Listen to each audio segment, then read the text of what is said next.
La llamada de Cthulhu. De Howard Phillips Lovecraft. Capítulo 2.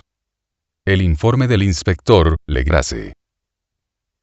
Los sucesos anteriores, por los que mi tío diera tanta importancia al sueño del escultor, y al bajo relieve, eran el tema de la segunda mitad del largo manuscrito. Ya una vez, parecía, el profesor Ángel había visto los odiosos contornos del monstruo anónimo, había meditado sobre los desconocidos jeroglíficos, y había oído las sílabas que solo la palabra Cthulhu podía traducir. Todo esto, en circunstancias tan sobrecogedoras que no es raro que persiguiese al joven Wilcox, con preguntas y ruegos. Esta experiencia anterior había ocurrido 17 años antes, en 1908, mientras la Sociedad Norteamericana de Arqueología celebraba su consejo anual, en Saint Louis. El profesor Ángel, por su autoridad y sus méritos, había desempeñado un papel importante en todas las deliberaciones, y a él se acercaron varios profanos, que aprovechaban la oportunidad de la convocatoria, para hacer preguntas, y plantear problemas. El jefe de ese grupo, no tardó en convertirse en centro de atracción de todo el Congreso. Era un hombre de aspecto muy común, mediana edad, y que había hecho el viaje de Nueva Orleans a Saint Louis, en busca de cierta información, que no había podido obtener en su distrito. Se llamaba John Raymond Legrasse, y era inspector de policía. Traía consigo el objeto de su viaje. Una estatuita de piedra, repugnante y grotesca, muy antigua aparentemente, cuyo origen no había logrado determinar. No debe creerse, que el inspector Legrasse se interesara por la arqueología. Todo lo contrario. Su deseo de instruirse tenía como único origen razones puramente profesionales. La estatuita, ídolo, fetiche, o lo que fuese, había sido capturada meses antes en los pantanos boscosos del sur de Nueva Orleans, en el curso de una expedición contra una presunta ceremonia vudú. Tan singulares y odiosos eran los ritos, que la policía comprendió que se hallaba ante un culto totalmente ignorado, e infinitamente más diabólico que los del vudú. Los confusos e increíbles relatos arrancados por la fuerza a los prisioneros, nada informaron sobre su posible origen. De ahí, el deseo de la policía de consultar a alguna autoridad, para identificar así el horrible símbolo, y seguir las huellas del culto hasta sus fuentes. El inspector Legrasse no había esperado que su pedido convocara una impresión semejante. La aparición de la curiosa estatuita bastó para excitar a los hombres de ciencia, y pronto, todos rodearon al inspector para contemplar de cerca la diminuta figura, cuya rareza y aspecto de genuina y abismal antigüedad, abrían perspectivas tan misteriosas y arcaicas. Nadie reconoció la escuela escultórica de la que había nacido la estatua, y sin embargo, centenares y hasta miles de años parecían haberse posado en la oscura y verdosa superficie de aquella piedra desconocida.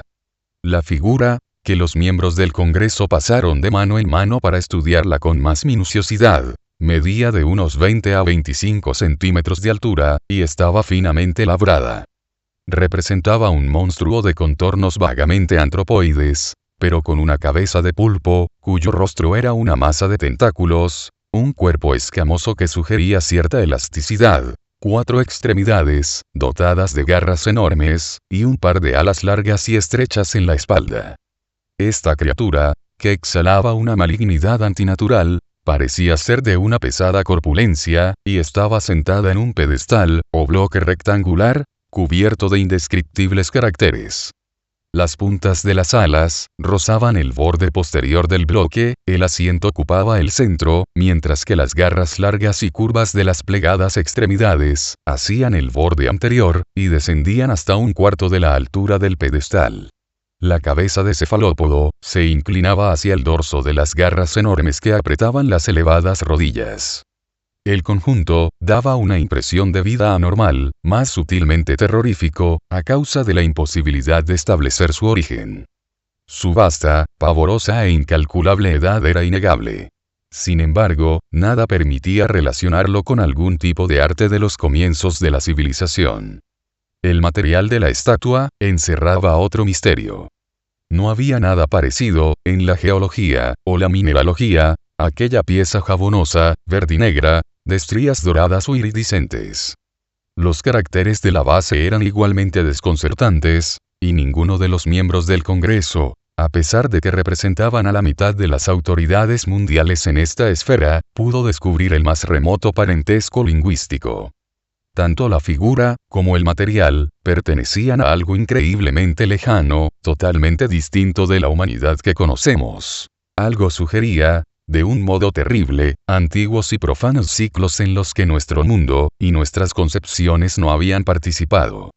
Y, sin embargo, mientras los miembros del Congreso sacudían la cabeza y se confesaban incapaces de resolver el misterio, uno de ellos, creyó descubrir algo raramente familiar en la efigie y los jeroglíficos, y al fin, no sin reticencia, confesó lo que sabía.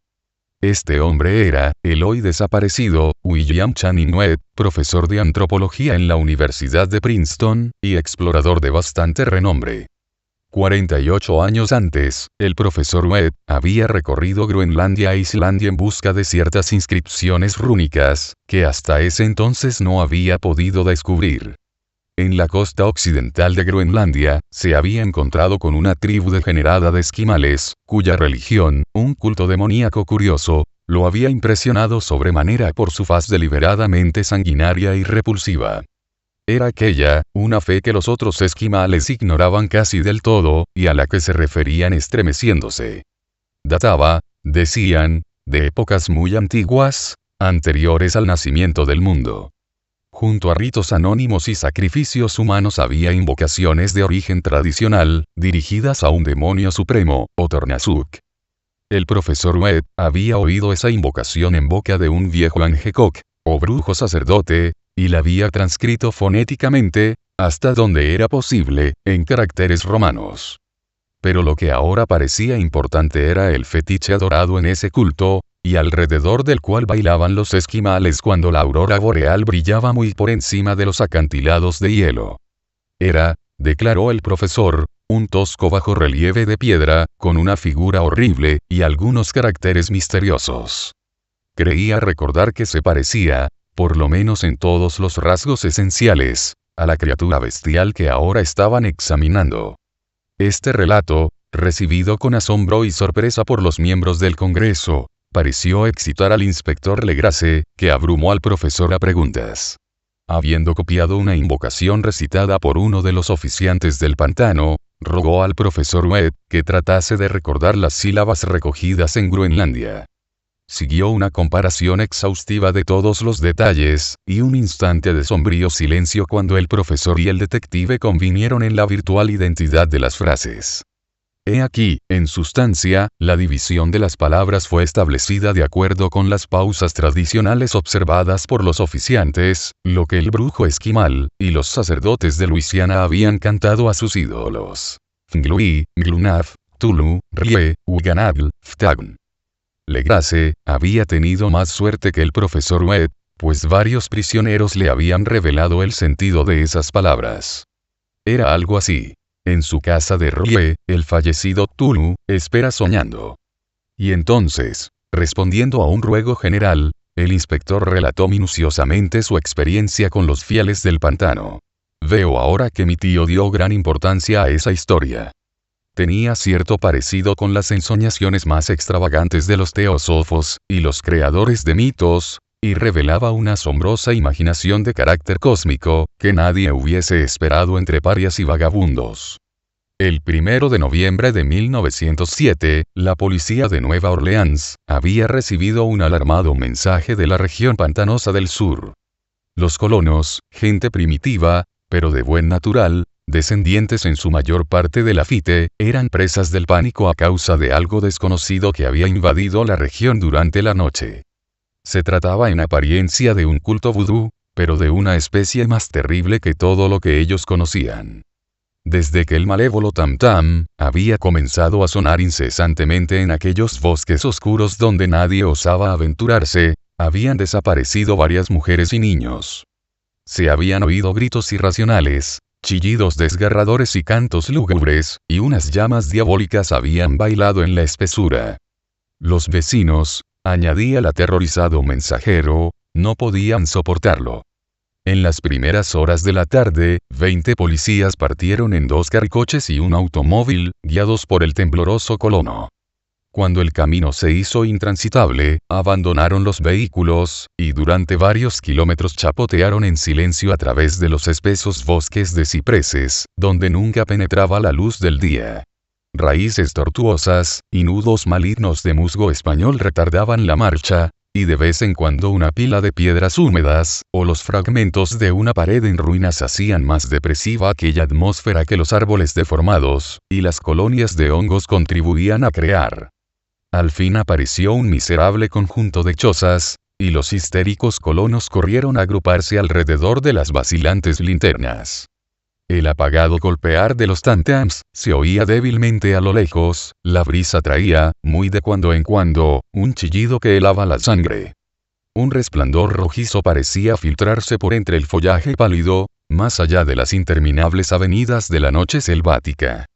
A pesar de su repugnancia a quedarse nuevamente solos, todos los habitantes del lugar se negaron a avanzar un solo paso hacia la escena del culto maldito, de modo que el inspector Legrasse, y sus 19 colegas, tuvieron que aventurarse sin guías por aquellas negras arcadas de horror donde ninguno de ellos había puesto el pie. La región en que ahora entraba la policía, tenía tradicionalmente muy mala fama, y en su mayor parte, no había sido explorada por hombres blancos. Algunas leyendas se referían a un lago secreto en que vivía una colosal e informe criatura, algo parecida a un pólipo, y de ojos fosforescentes, y, según los colonos, unos demonios de alas de murciélago salían a medianoche de sus cavernas para adorar al monstruo.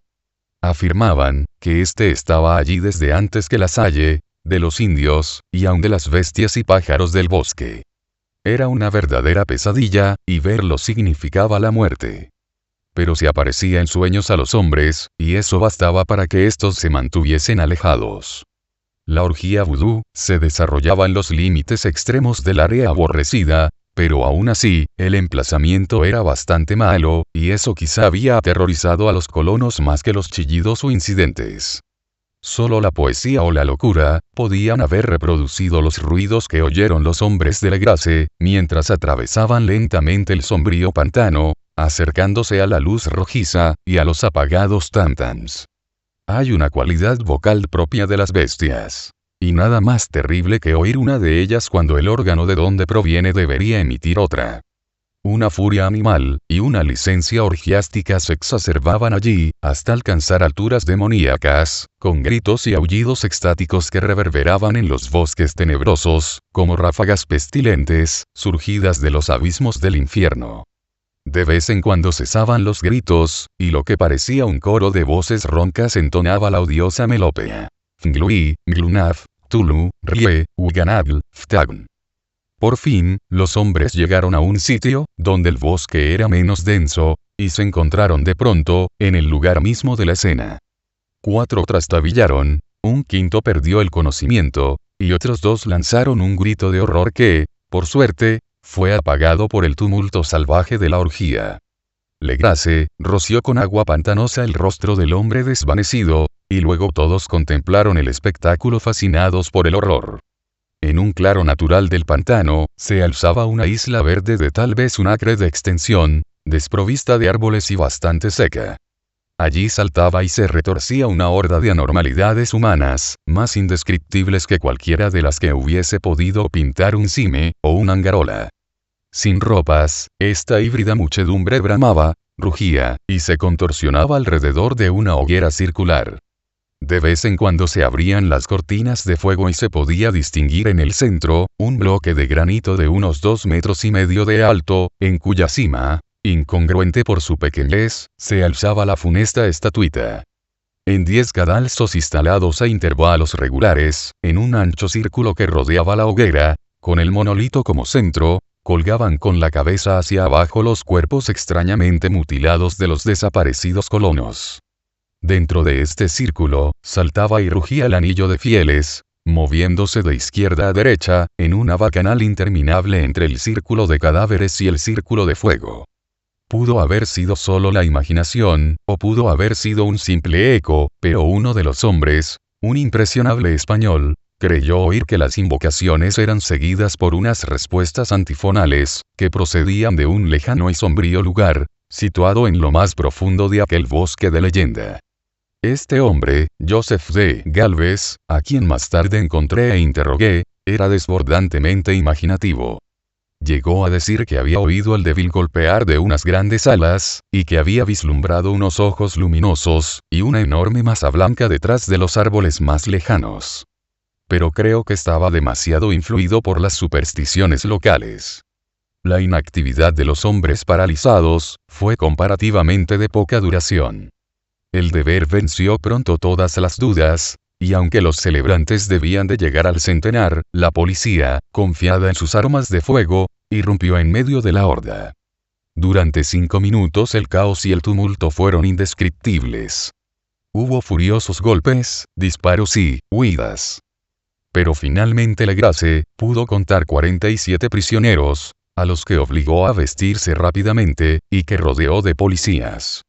5 de los celebrantes habían muerto, y otros 2, muy malheridos, fueron transportados por sus cómplices en improvisadas parihuelas. La imagen del monolito fue sacada con todo cuidado y llevada por Legrasse. Examinados en el cuartel de la policía, luego de un viaje agotador, los prisioneros resultaron ser mestizos, de muy baja ralea, y mentalmente débiles. Eran en su mayor parte marineros, y había algunos negros y mulatos, procedentes casi todos de las islas de Cabo Verde, que daban un cierto matiz vudú a aquel culto heterogéneo. Pero no se necesitaron muchas preguntas para comprobar que se trataba de algo más antiguo y profundo que un fetichismo africano. Aunque, degradados e ignorantes, los prisioneros se mantuvieron fieles, con sorprendente consistencia, a la idea central de su aborrecible culto. Adoraban, dijeron, a los grandes antiguos, que eran muy anteriores al hombre, y que habían llegado al joven mundo desde el cielo. Esos antiguos se habían retirado ahora al interior de la tierra y al fondo del mar, pero sus cadáveres se habían comunicado en sueños con el primer hombre, quien inventó un culto que nunca había muerto. Este, era ese culto, y los prisioneros dijeron que había existido siempre, y que siempre existiría, ocultándose en lejanías desiertas, y lugares retirados hasta que el gran sacerdote, Tulu, saliese de su sombría morada en la ciudad submarina de Rie, para reinar otra vez sobre la tierra. Algún día vendría, cuando los astros ocuparan una determinada posición. Y el culto secreto estaría allí, esperándolo. Mientras tanto, no podían decir nada más. Se trataba de un secreto que ni la tortura podría arrancarles. La humanidad no era lo único consciente en la Tierra, pues había unas formas que emergían de la sombra, para visitar a sus escasos fieles. Pero estas, no eran los grandes antiguos. Ningún ser humano había visto a los antiguos. El ídolo de piedra representaba al gran Cthulhu, pero nadie podía decir si los otros eran o no como él. Nadie era capaz de descifrar ahora la antigua escritura. Muchas cosas se transmitían oralmente. La invocación ritual no era el secreto. Este no se comunicaba nunca en voz alta. El canto significaba: en su casa de Rie, el fallecido Cthulhu espera soñando. Solo 2 de los prisioneros fueron juzgados bastante cuerdos, y se les ahorcó. El resto fue enviado a diversas instituciones.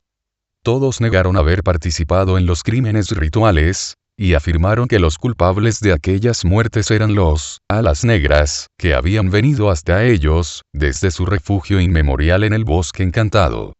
Pero nada coherente se pudo saber de aquellos aliados misteriosos.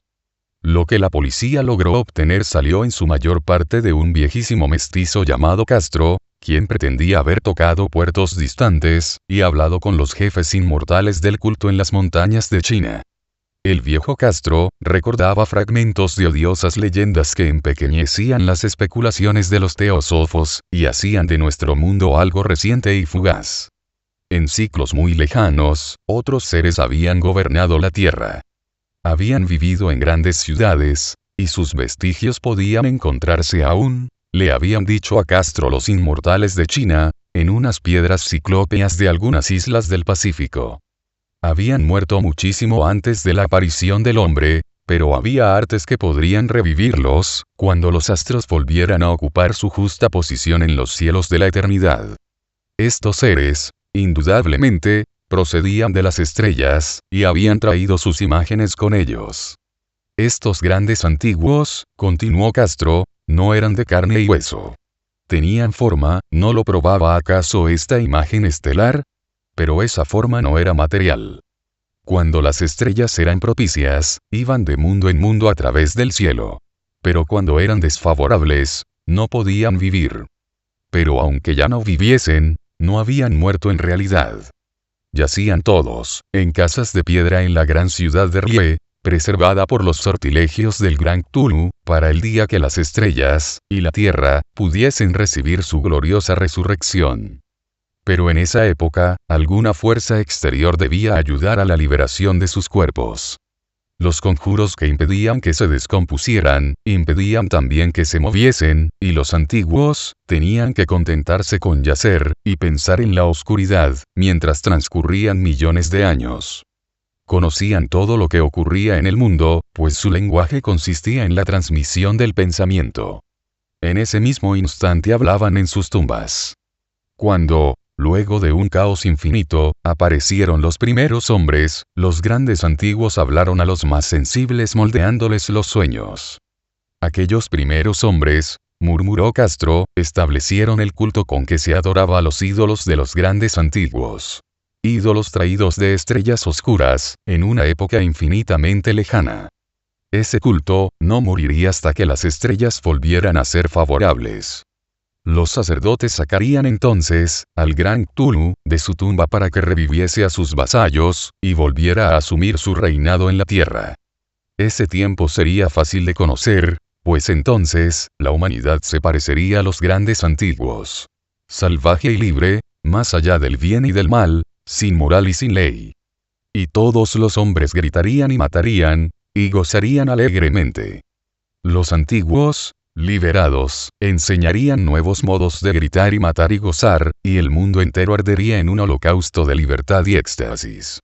Mientras tanto, el culto, con apropiados ritos, debía conservar el recuerdo de aquellos días antiguos y presagiar su retorno.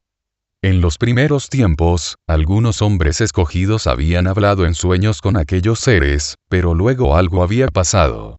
La gran ciudad de piedra de Rie, con sus monolitos y sepulcros, se había hundido bajo las olas, y las aguas de los abismos, con ese misterio primigenio, en que nadie había pensado, ni siquiera en penetrar, habían interrumpido esas citas espectrales.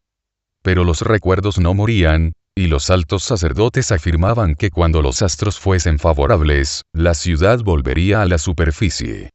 Entonces los viejos espíritus de la tierra, mohosos y sombríos, saldrían de sus subterráneos, y propagarían los rumores recogidos allá, en olvidados fondos del océano. Pero de ellos el viejo Castro, no se atrevía a hablar.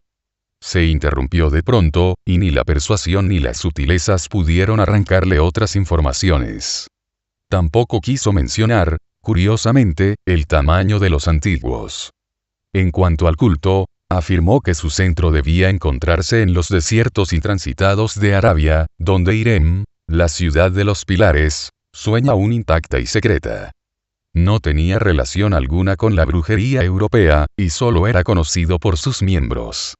Ningún libro aludía a él, aunque los chinos inmortales decían que en el Necronomicon del árabe loco Abdul al-Asred, había un sentido oculto que el iniciado podía interpretar de muy diversas maneras, especialmente en el tan discutido dístico. No está muerto, ¿quién puede yacer eternamente? Y en épocas extrañas, hasta la muerte puede morir. Legrasse, profundamente impresionado, y no poco intrigado, había buscado sin éxito las filiaciones históricas del culto. Castro, aparentemente, había dicho la verdad al afirmar que era un secreto. Las autoridades de la Universidad de Tulane no pudieron arrojar luz alguna sobre el culto, o la imagen, y ahora recurría a las mayores autoridades, y se encontraba nada menos que con el episodio de Groenlandia del profesor Webb. El ferviente interés que despertó el relato de Legrasse, corroborado por la presencia de la estatuita, tuvo algún eco en las cartas que intercambiaron luego los miembros del Congreso. Pero apenas hay alguna mención en el informe oficial. La prudencia es preocupación primordial de aquellos que se enfrentan a menudo a la charlatanería y la impostura. Legrasse prestó durante un tiempo la estatua al profesor Webb, pero a la muerte de este último, le fue devuelta, y está desde entonces en su casa. Allí la he visto no hace mucho tiempo. Es de veras algo estremecedor, e indiscutiblemente parecida a la escultura labrada en sueños por el joven Wilcox. No me asombró que mi tío se hubiese excitado con el relato del joven. ¿Qué pudo pensar al saber, ya enterado de la información recogida por Legrasse, que un joven sensible no solo había soñado la figura y los jeroglíficos de las imágenes del pantano y de Groenlandia, sino que también había oído en sueños 3 de las palabras de la fórmula repetida por los maestros de Luisiana y los diabólicos esquimales? Era natural que el profesor Ángel hubiese iniciado instantáneamente una minuciosa investigación, aunque yo en mi fuero interno sospechaba que el joven Wilcox había oído hablar del culto, y había inventado una serie de sueños para acrecentar el misterio ante los ojos de mi tío. El relato de los otros sueños, y los recortes coleccionados por el profesor, parecían corroborar la historia del joven. Pero mi bien fundado racionalismo, y la total extravagancia del asunto, me llevaron a adoptar las conclusiones que estimé más razonables. De modo que luego de estudiar otra vez el manuscrito, y comparar las notas teosóficas y antropológicas con la descripción del culto que había hecho Legrasse, viajé a Providencia, para ver al escultor e increparle el haberse burlado de tal modo de un sabio anciano. Wilcox vivía aún solo, en el Fleur de Lis, de la calle Thomas, desagradable imitación victoriana de la arquitectura bretona del siglo XVII. La fachada de estuco del hotel lucía ostentosamente entre las encantadoras casas coloniales, y a la sombra del más hermoso campanario georgiano que pudiera verse en Norteamérica. Encontré a Wilcox, en sus habitaciones, sumido en su labor, y comprendí enseguida, por las piezas que lo rodeaban, que su genio era profundo y auténtico. Creo que durante un tiempo, Wilcox figurará entre los grandes decadentes. Pues ha cristalizado en arcilla, y reflejará un día en el mármol, esas pesadillas y fantasías evocadas en prosa por Arthur Machen, y que, Clark Ashton Smith, ha hecho visibles en versos y pinturas. Moreno, frágil, y de aspecto un poco descuidado, Wilcox se volvió lánguidamente y sin dejar su silla, me preguntó qué deseaba. Cuando le dije quién era, manifestó cierto interés, pues mi tío había excitado su curiosidad al examinar sus raros sueños, aunque sin expresar las razones de ese examen. Sin sacarlo de su ignorancia, traté prudentemente de hacerlo hablar. Poco tiempo me bastó para convencerme de que era absolutamente sincero. Hablaba de sus sueños de un modo inequívoco. Esos sueños, y su residuo subconsciente, habían influido profundamente en su arte, y me mostró una estatua mórbida cuyo modelado me estremeció, casi, por la fuerza de su oscura sugestión. No recordaba haber visto el original, excepto en el bajo relieve creado durante un sueño, pero los contornos se habían formado insensiblemente bajo sus manos. Era, sin duda, la forma gigantesca de la que había hablado en su delirio. Comprobé muy pronto que no sabía nada del culto, salvo lo que el constante interrogatorio de mi tío había dejado escapar, y traté otra vez de concebir de qué modo podía haber recibido esas impresiones sobrenaturales. Hablaba de sus sueños de un modo extrañamente poético, haciéndome ver con terrible claridad la ciudad ciclópea de piedra verde y musgosa, cuya geometría, añadió curiosamente, era totalmente errónea, y oí otra vez con un temor expectante, el subterráneo llamado mental. Cthulhuftagn, Cthulhuftagn. Esas palabras figuraban en la temible invocación, que evocaba el sueño vigilia de Cthulhu, en su bóveda de piedra de Rie, y a pesar de mis racionales ideas, me sentí profundamente perturbado. Wilcox, era indudable, había oído hablar casualmente del culto, y lo había olvidado enseguida en la masa de las lecturas y concepciones igualmente fantásticas. Más tarde, en virtud de su impresionable carácter, el culto había encontrado un modo de expresión subconsciente en los sueños, el bajo relieve de arcilla, y la estatua que yo estaba ahora contemplando. De modo que la superchería había sido involuntaria. El joven tenía unos modales un poco afectados, y un poco vulgares, que me desagradaban de veras. pero yo ya estaba dispuesto a admitir tanto su genio como su honestidad. Me despedí amablemente, y le deseé todo el éxito que su talento prometía. El asunto del culto continuó fascinándome, y a veces imaginaba poder adquirir un gran renombre investigando su origen y relaciones. Visité Nueva Orleans, hablé con Legrasse, y otros de los que habían participado en aquella vieja expedición, examiné la estatuita, y hasta interrogué a los prisioneros que todavía vivían. El viejo Castro, por desgracia, había muerto hacía varios años.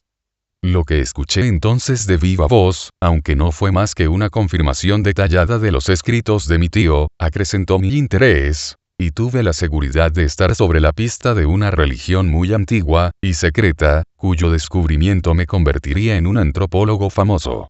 Mi actitud era aún entonces absolutamente materialista, como aún quisiera que lo fuese, y por una inexplicable perversidad mental, rechacé la coincidencia de los sueños y los recortes coleccionados por el profesor Ángel.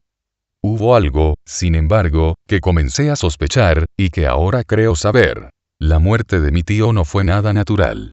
Cayó al suelo en la colina, en una de las estrechas callejuelas que partían de unos muelles, donde abundaban los mestizos extranjeros, luego del descuidado empujón de un marinero de tez oscura.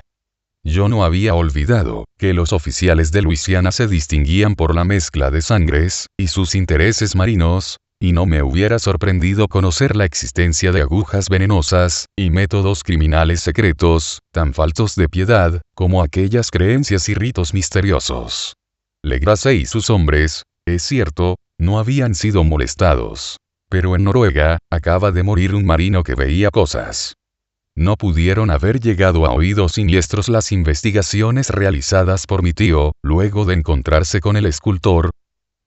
Creo hoy que el profesor Ángel murió porque sabía, o quería saber demasiado. Es posible que me espere un fin semejante, pues yo también he aprendido mucho.